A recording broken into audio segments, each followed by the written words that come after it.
Welcome. In this video, I will show you how to uninstall applications on your TCL TV.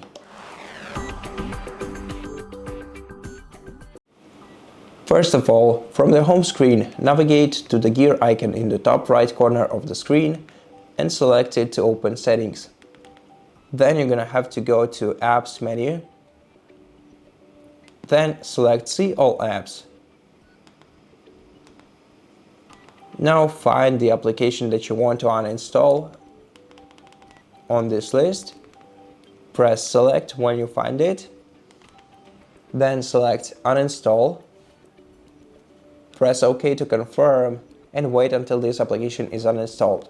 Some applications cannot be uninstalled completely, so you're gonna have to select, if you want to uninstall this kind of applications that are pre-installed, you're gonna have to open one of these and then select Disable.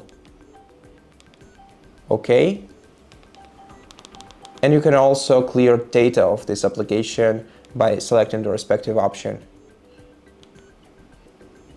And once you do that, this application will disappear from the apps list, and you will be able to find it in Disabled Apps category at the bottom of this menu. And that's basically it. Thank you for watching this video. If you liked it, please consider subscribing to our channel, leave us a like in the comment below, and I'll see you in the next one.